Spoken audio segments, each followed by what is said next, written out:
Bonjour, nous allons répondre à une deuxième question qui nous est parvenue il y a quelques semaines.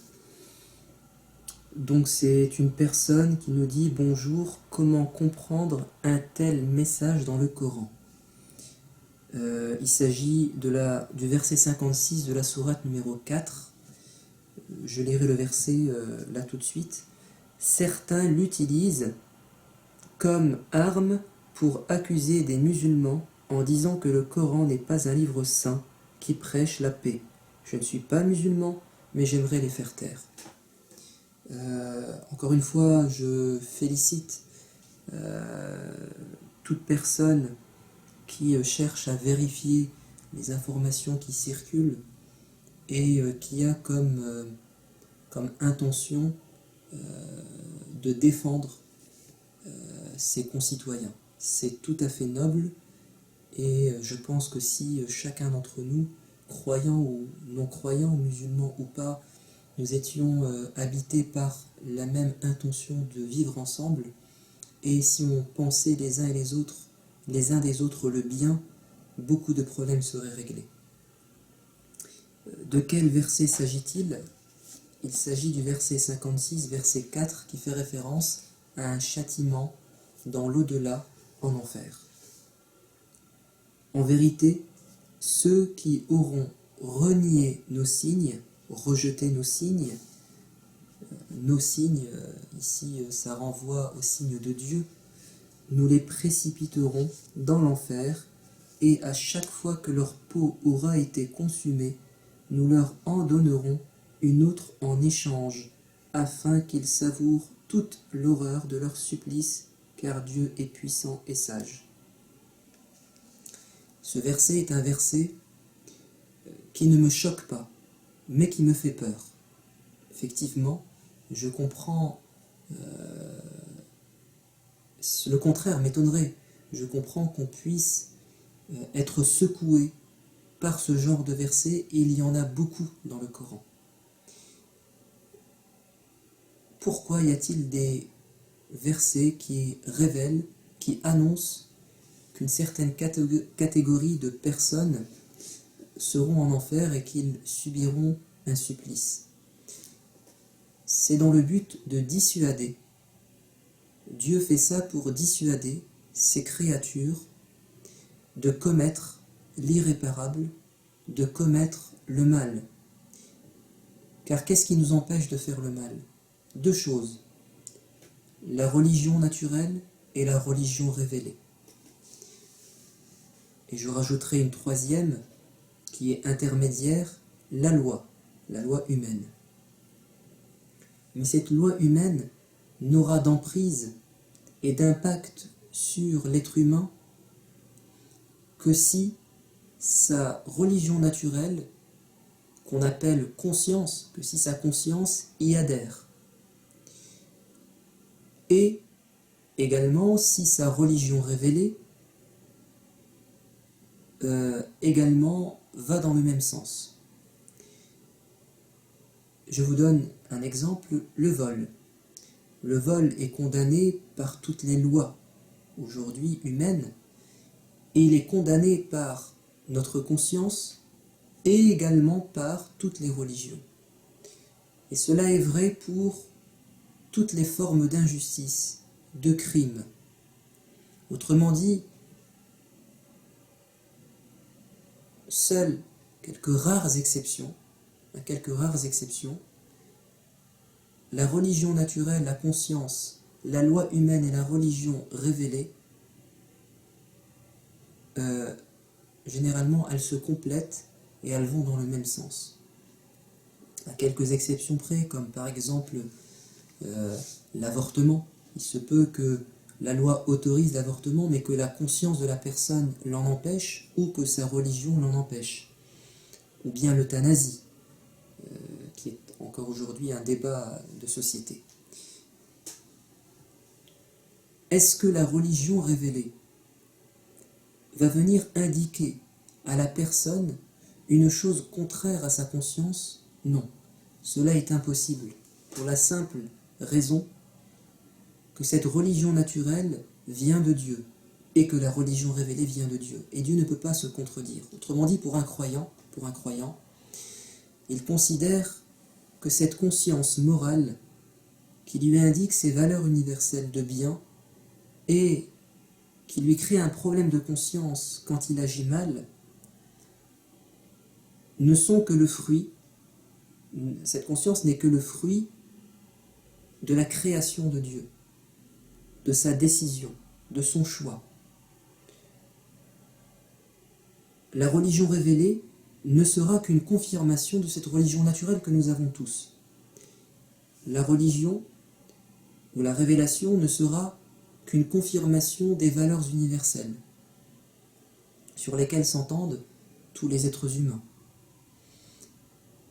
Je dirais même plus que la religion révélée va venir embellir, prolonger, renforcer tout ce qu'indique la conscience morale.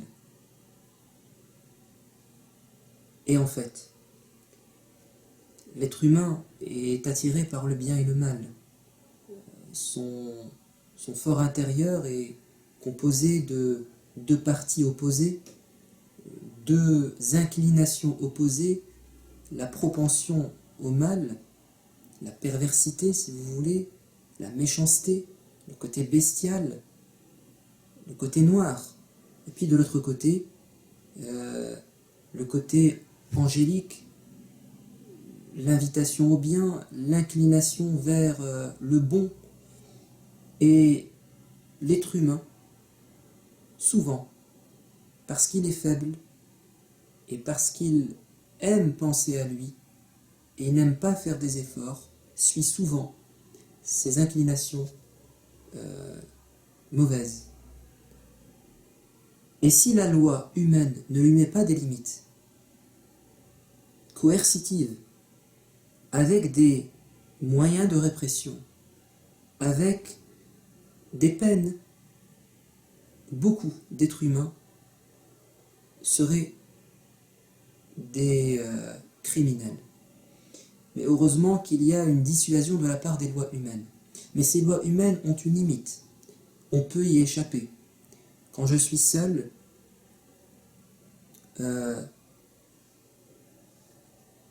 devant un portefeuille que je trouve par terre avec de l'argent, que son propriétaire a fait tomber, si ma conscience n'est pas assez forte, je vais le prendre pour moi. La loi n'est pas là pour me surveiller. La police n'est pas en train de me regarder. Je suis renvoyé à ma conscience. Le problème, c'est que cette conscience n'est pas assez forte, parce qu'il y a les passions qui l'emportent sur la raison.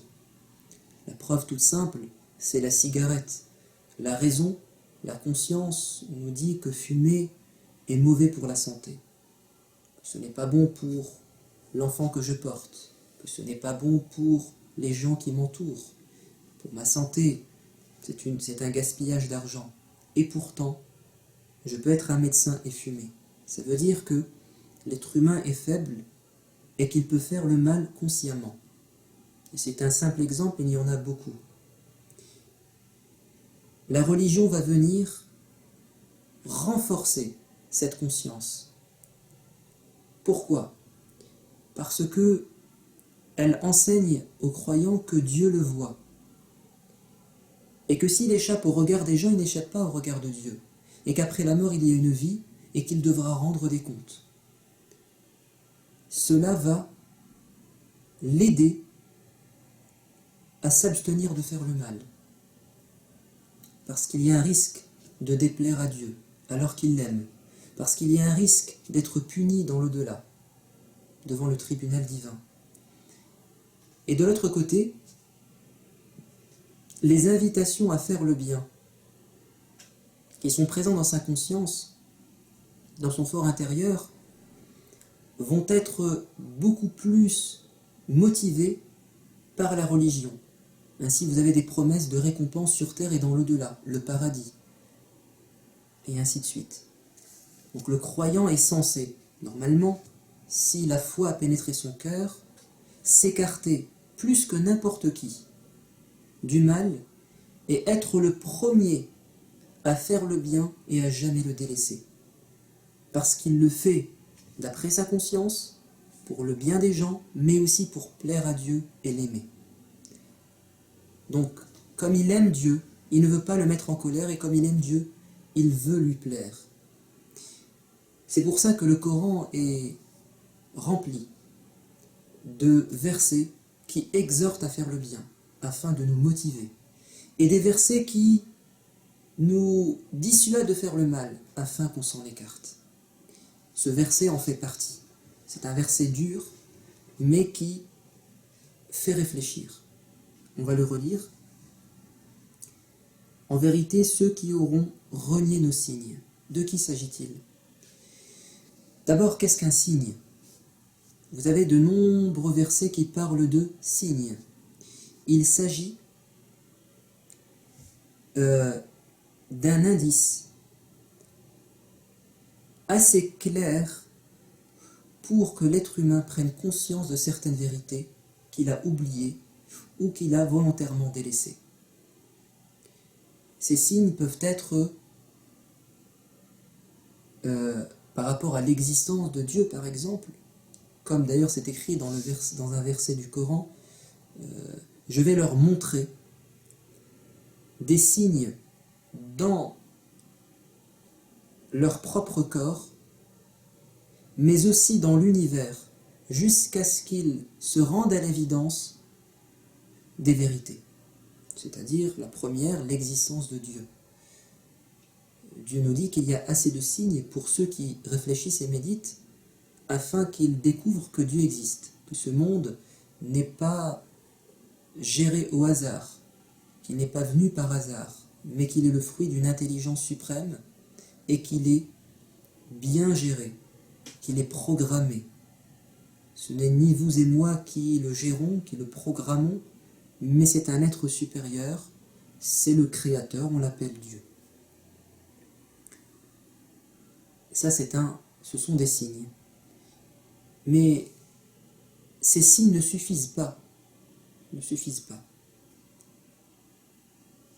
C'est-à-dire que Dieu ne nous juge pas simplement sur le fait qu'on le reconnaisse comme créateur ou qu'on pense qu'il n'existe pas. Ou pour le dire autrement, Dieu nous juge surtout sur le bien et le mal que l'on a pu faire, que l'on croit en lui ou pas. Parce qu'encore une fois, il a mis en nous une religion naturelle. Et il y a des signes en nous, cette conscience, mais des signes extérieurs, des gens qui nous rappellent à l'ordre, nos parents qui nous éduquent, des gens qui nous disent « c'est pas bien ce que tu fais, aimerais-tu qu'on te le fasse ?» Donc il y a des signes évidents qui nous indiquent ce qui est bon et mauvais. Ça, c'est par rapport à la religion naturelle. Quant à la religion révélée, quels sont les signes qui peuvent prouver à un croyant que l'islam est la vérité, par exemple? Si on se remet dans le contexte des prophètes, ils avaient des signes indiscutables, qu'on appelle des miracles. C'est-à-dire que le prophète transmettait un message de la part de Dieu, mais les gens étaient sceptiques au départ. Qu'est-ce qui nous prouve que Dieu te parle, que Dieu t'a investi de sa mission? Qu'est-ce qui nous le prouve? Le premier signe, c'est que cette personne qui vous parle n'a jamais menti de sa vie. Elle était honnête, elle n'a jamais menti. Donc si elle ne ment pas pour son propre compte, comment oserait-elle mentir sur le compte de Dieu? Donc les prophètes étaient, dans leur comportement, des gens parfaits, dignes de confiance, admirables. On ne pouvait pas prétendre qu'ils mentent. Mais ce n'est pas suffisant, car il y aura toujours des gens dans le doute. Alors Dieu a donné aux prophètes, au pluriel, les prophètes, des miracles, c'est-à-dire une chose qui se réalise sur ses mains, mais qui ne peut venir de lui, parce que ça le dépasse, ça dépasse l'être humain. Je vous donne un exemple. Le prophète à son époque, avec son doigt, il a fait ce signe vers la lune, et la lune s'est fendue en deux. C'est un miracle. Il ne peut pas par la force humaine le faire. Il est forcément aidé par Dieu. C'est Dieu qui l'a fait pour prouver qu'il est prophète. Cette lune s'est coupée en deux et elle s'est recollée. Et d'ailleurs, il y a une sourate dans le Coran qui s'appelle la sourate La Lune. Et ce titre est tiré du premier verset. L'heure est presque arrivée, s'approche, c'est-à-dire la fin du monde s'approche. Et la lune s'est coupée en deux, s'est fondue en deux.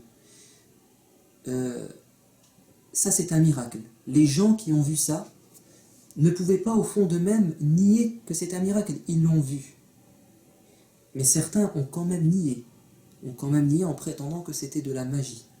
Bref, il y aura toujours des gens qui nieront les évidences. Ces signes-là ne nous concernent pas nous, n'est-ce pas? Puisqu'on n'assiste pas à ces signes. Y a-t-il un signe de la part du prophète de l'islam qui est aujourd'hui actuel, qui est destiné à l'humanité, qui est éternel et qui serait un signe indiscutable? Oui, il y a ce genre de signes. Ils sont dans ce livre, le Coran. Vous avez des vérités scientifiques qui ont été révélées par Dieu au 7e siècle.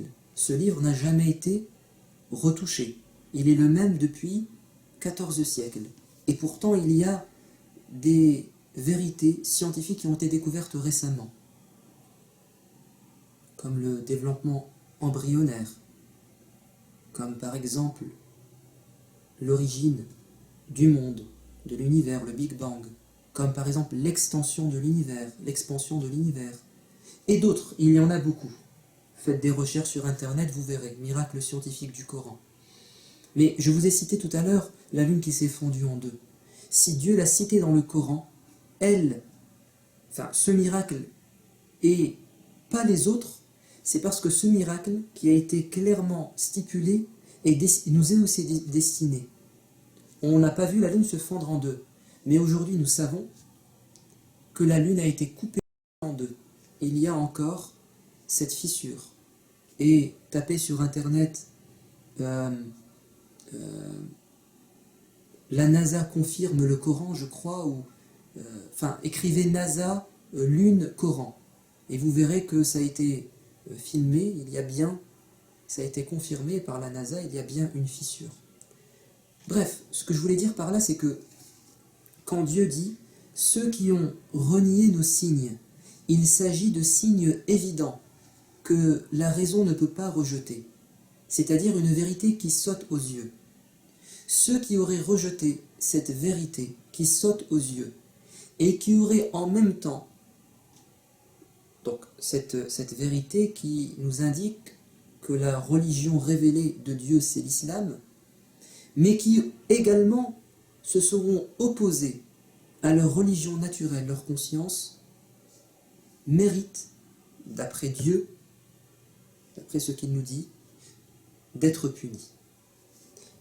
Cela concerne simplement les gens qui sont convaincus, au fond d'eux-mêmes, que l'islam, c'est la religion de Dieu, et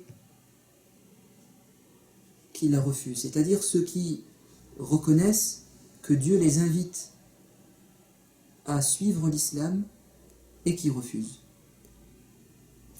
Dieu se mettra en colère contre eux, ces personnes. La majorité aujourd'hui des personnes qui ne sont pas musulmanes ne le sont pas pour une simple raison, c'est qu'ils ne connaissent pas l'islam. Ils ne connaissent pas le Coran, ni les miracles scientifiques. Pour eux, l'islam, c'est ce qu'en disent les médias. C'est-à-dire que l'islam, c'est la barbarie, c'est la misogynie, c'est être rétrograde, c'est le terrorisme. Il est donc normal que l'islam est pour eux la pire des choses, et non pas la vérité. Donc Dieu ne jugera et ne punira que ceux qui sont convaincus au fond d'eux que l'islam est la vérité, que Dieu leur demande de suivre l'islam et qu'ils l'auront rejeté. Donc ce verset n'invite pas les musulmans à avoir une attitude belliqueuse et hostile contre les non-musulmans. Pourquoi? Parce que personne, si ce n'est Dieu, ne peut connaître le fond des gens.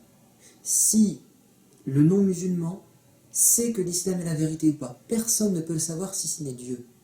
car il s'agit de signes que la personne a vus, a découverts, et on ne peut pas le savoir. Maintenant, il est dit dans la question, certains l'utilisent, ce verset, comme arme pour accuser les musulmans en disant que le Coran n'est pas un livre saint qui prêche la paix. Ce verset ne prêche pas la guerre ou la violence. Ce verset parle de quelque chose qui se passera après la mort. Quant à ce qui nous est demandé durant notre vie, à nous les êtres humains, parce que là Dieu parle de lui, de ce qu'il fera de certains êtres humains, il ne parle pas de ce qu'il demande aux êtres humains. Maintenant, si on veut savoir ce que Dieu demande aux musulmans dans sa relation avec celui qui ne partage pas sa religion, il suffit de prendre les versets qui parlent de ça. Et je vous en cite un qui nous dit « Dieu ne vous défend pas d'être juste et bienfaisant envers ceux qui ne vous ont ni combattu dans votre religion, ni expulsé de vos demeures. Dieu aime ceux qui sont justes. Dieu ordonne la justice et la bienfaisance, et ainsi de suite. » Donc, si on veut savoir si l'islam est une religion de paix ou de violence, il faut s'intéresser aux versets qui parlent, aux règles qui régissent les relations entre les musulmans et les non-musulmans sur terre. Quant à ce qui se passera dans l'au-delà, ça c'est une affaire, c'est l'affaire de Dieu. Maintenant, il reste une question quand même en suspens. Si Dieu est amour, si votre religion est une religion d'amour, Dieu est amour, pourquoi punit-il ? Je pense que vous reconnaîtrez comme moi que l'amour n'est pas contradictoire avec la sévérité. On peut aimer quelqu'un et être sévère quand la situation l'impose. Regardez tout simplement tout parent. Il nous arrive, nous aimons nos enfants, mais quand on le juge nécessaire, on peut punir nos enfants. Le principe de la punition n'est pas mauvais en soi, tant que la punition est justifiée et qu'elle est adaptée. Peut-on vivre dans un pays sans qu'il n'y ait des règles de récompense et de punition? Je ne pense pas que ça soit possible. On a besoin de lois, parce qu'il y a des gens qui commettent des crimes, des injustices. Et puis, ne pas punir, c'est finalement être injuste envers les victimes. Les victimes doivent être défendues. Donc le principe de punition, je ne pense pas qu'il pose problème. Ce qui pourrait nous poser problème dans ce genre de verset, c'est qu'on peut prétendre que la punition est disproportionnée. Donc, le principe de punition est légitime, mais le châtiment est trop dur. Dieu est vengeur, Dieu n'est plus le Dieu d'amour, de miséricorde. Alors, pour un croyant, évidemment, cela ne tient pas la route, parce que Dieu se décrit comme étant bon, miséricordieux. Il se décrit comme étant sévère en punition. Mais ce qu'il nous dit surtout, c'est qu'il ne fera injustice à personne. C'est-à-dire que si la punition est sévère, c'est parce qu'elle est méritée. Vous me direz, qui mérite d'être puni comme cela est dit dans le verset, qu'il soit en enfer et que sa peau soit brûlée? Écoutez, si Dieu l'a décidé, c'est que c'est bon, mais essayons par des exemples, d'essayer de saisir cette légitimité de la punition pour certaines personnes. À votre avis, une personne qui sur terre brûle une autre, non pas qu'elle brûle une personne, mais qu'elle brûle toute une population. Imaginez-vous d'une personne qui lâche des bombes, qui brûle tout un village. Imaginez-vous qu'une personne mette un feu dans un village, dans une maison, injustement, évidemment. Et qu'est-ce qui légitimerait ça? Ce genre de personne ne mérite-t-il pas d'être puni par une punition équivalente? En principe, oui. Est-ce que Dieu peut leur pardonner? En principe, oui. Dieu peut pardonner. Mais vous savez, Dieu est juste. Et il donnera la possibilité aux gens dans l'au-delà, après la mort, de décider s'ils vont pardonner ou demander justice, que justice soit faite vis-à-vis de leur bourreau. C'est-à-dire qu'une personne qui a commis un crime et qui s'en est sortie sur terre, dans l'au-delà, Dieu donnera la possibilité à la victime de décider de son sort, dans la plus parfaite justice. Est-ce que tu veux lui pardonner ou tu veux qu'il soit puni? La personne pourra choisir. Vous savez, nous avons une parole du prophète qui également peut être choquante, mais qu'il faut comprendre à partir de tout ce que j'ai dit. C'est une parole bien connue de tous les musulmans. Le prophète dit « Une femme est en enfer car elle a empêché un chat de se nourrir, de chasser, de se nourrir. Elle l'a enfermé et elle l'a affamé jusqu'à la mort. Elle ne lui a ni permis de se nourrir, ni ne l'a nourri. » Imaginez-vous cette torture, ces cris, pendant des jours, jusqu'à ce que le chat décède. Comment qualifiez-vous cette personne qui, on ne sait pas pourquoi, mais qu'est-ce qui justifierait de faire du mal à un chat qui est innocent, et de l'enfermer, et d'entendre ses cris, et de ne pas le nourrir? Que pensez-vous du cœur de cette personne? N'est-ce pas un cœur dur comme la pierre? N'est-ce pas un cœur cruel? Vous me direz, mais pour un chat, elle est en enfer? Il y a une chose que nous ne pouvons pas savoir, vous et moi, mais que Dieu sait. Nous jugeons les gens selon leurs actes. On pourrait considérer que torturer un chat n'est pas quelque chose d'extrêmement cruel. Très bien. En tout cas, qu'il ne mérite pas cette punition dans l'au-delà. Mais qui, parmi vous, pourra me dire le degré de cruauté qui est dans son cœur? Qui peut évaluer la cruauté d'une personne? On peut juger qu'un acte est cruel, mais qu'est-ce que la personne est capable de faire? Et quelle cruauté habite son cœur? Seul Dieu peut le savoir, car lui connaît le fond des gens. Autrement dit, cette femme, en torturant ce chat, elle a révélé l'état de cruauté de son cœur.